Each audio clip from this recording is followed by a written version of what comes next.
Hey guys, I have a special treat for you today. Today we're gonna go visit my grandma.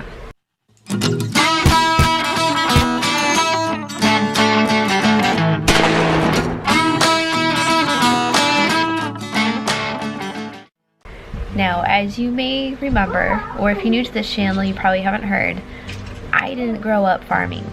My mom grew up farming, but my grandparents sold their farm way before I was born, so I never got a chance to see what actually happened on their farm. I would hear stories growing up as a kid, but that was about it.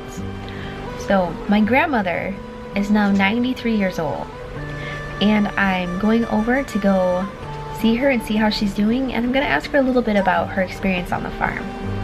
And if you guys really like hearing her talk about her farm, let me know in the comments down below, and maybe I'll be able to go back again and get a little bit more of her daily life details.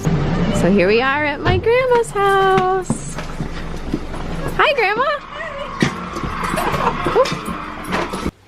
Alright, so we were talking to my grandma today, and I thought you guys might like to hear a little bit about the dairy farm that she used to run. Now, Grandma, just to start off, when did you sell your dairy farm? In 1971. So early 1970s you sold it. Yeah, I guess. So I wasn't born until the early 80s, so it was well before my time. So I never got to see any of the farming aspect on anything. Yeah. So unfortunately, all I get are stories. Well, you get to be 93, you forget a lot of things. When you and Grandpa got married, you just decided that you were gonna buy a farm or build a farm? No.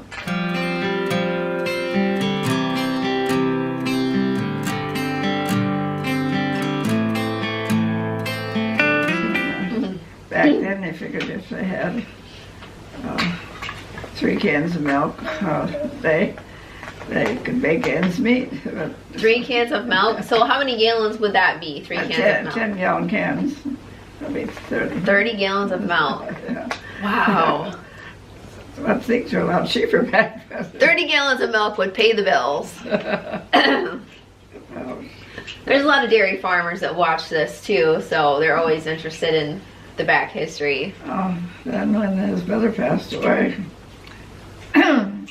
we sold the farm and bought 120 acres of nice little farm, black dirt, and they're like in essence, because where we were before was rolling hills and not the greatest farm.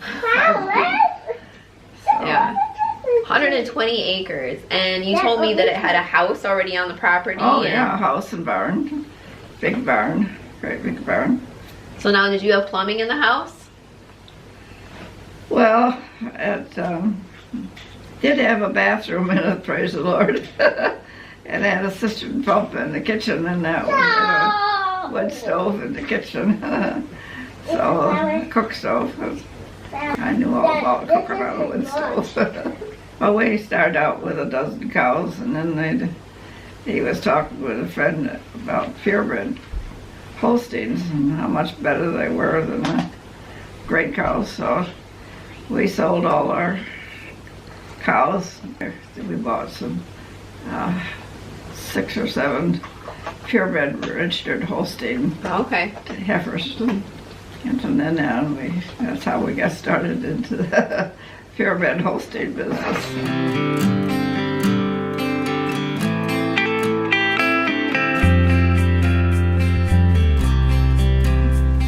And then we... Now, didn't you say that you used to have chickens, egg-laying chickens? Oh, yes.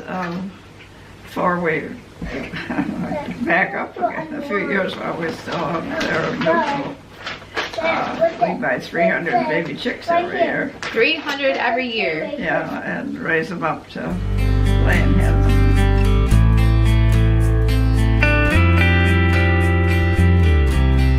But when we decided to get, after we moved to Lake Odessa, when we got into the registered cattle, we decided to give up the chickens and just raise more More cows. Cows wouldn't have to monkey with those darn chickens. So you found the cows to be easier than the chickens? Oh yes, we are already out there milking. Anyhow, a few more isn't going to make that much difference. And so we got rid of the chickens and then we put an addition on the barn and put in new comfort stalls, and it was really nice. Well, then one evening we put the cows in the milk, and no electricity. Well, back then the co-op, electricity company, lots of times the power would be out, so we didn't think too much of it. And so our oldest boy was raking hay on the field that we were running, so I went to take him some supper, lunch, and when I came back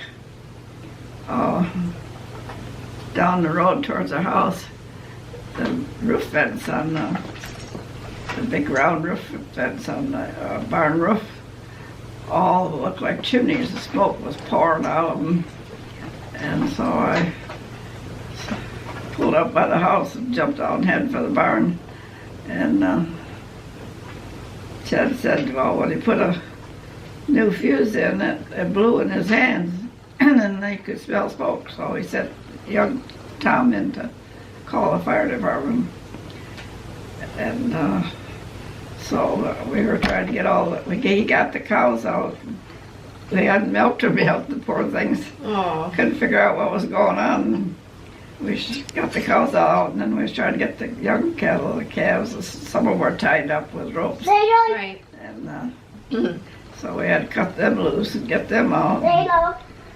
And we had a young bull in the pen, box stall, and that darn bull would not go out the door because he'd never been outdoors. Finally had to throw him and drag him out. Well, then the big bull had a ring in his nose. He was able to lead him out with a staff, so we didn't give him any problem. But we were just thankful we got all the cows out. Right, all of the animals were safe from that fire. Yeah. And the fire took the whole barn? Oh, yes. Took everything except for a pole barn that we had. Well, there was a shed, a tool shed there that was far enough that the firemen were able to keep water on it so it didn't burn. So after the fire, we made that tool shed as a temporary melting powder, and we milked the cows out there while the new barn was being built. How long did it take the new barn to be built? Well, when we brought the cows, the 1st of October, when we finally brought the cows in for the first time, those cows were so tickled to get in that barn. You couldn't see how fast they kept tearing in there. They were glad to get out of that hole, and it was getting cold by then too. So, they come tearing in there, and each grabbed the stall and said, "That's hers." So the cows just said, I like this room, I'm gonna stay here, ladies, that's mine. Yeah, a nice warm barn. So they always went to the same stall, they just knew that's where they went. Usually once in a while there would be one that thinks she's out trying to swipe the neighbors, but they always went in the same stall. Now, after you built the barn, what happened after you built the barn? Well, one year we didn't have enough land to raise all our hay, so Father would buy hay from a man over by Saranac that raised hay. Okay. And we had a 40-foot semi-trailer truck, and one year when he was over there, he was just topping off the load on the semi-trailer when the corner collapsed and he fell. My poodle doodle here's got to add his 2 cents worth. But anyway, the corner fell, the hay all went down and he fell. And evidently snapped his neck when he fell. Grandpa snapped his neck when he fell? Yeah, and so he was in a lot of pain.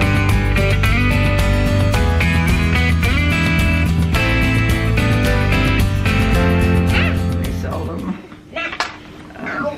sale on a Friday, and then on Monday morning he was in the hospital being operated on. Wow. So did they fuse the disc in his neck? Yes. Did he ever have any other issues with his neck after that? Well, yeah, he was never completely 100% after that, so. Right. He just grained farmer for a while, and then finally we rented the fields out and took another trip to California on the back. So. How many cows did you have when you sold them? Well, we're milking between 60 and 70, plus we had young heifers coming on. Oh. So we must have had over 100 head when we sold all of them. 100 cows when all was said and done. They look so pretty laying in the fresh straw and the pictures that we took. Your Uncle Tom climbed up at the top of the silo. We had 3 big silos, 50-foot silos. He climbed up on the top of the silo? Well, on the ladder? On the ladder, Oh, yeah. Got a silage to the cows. And they had the grain and hay when they went in the barn. So, yes, when we decided to sell the farm, and so we built a house on 66 on 4 acres, and we lived there for 30 years. Well, thank you for talking with me and telling me about the past history of the farm. I'm sure everyone enjoyed hearing the stories of my family's agricultural experiences. Well, which would have been nice if I could have hung out on the farm. I probably would have loved it, but he was a little bit too young. Yeah.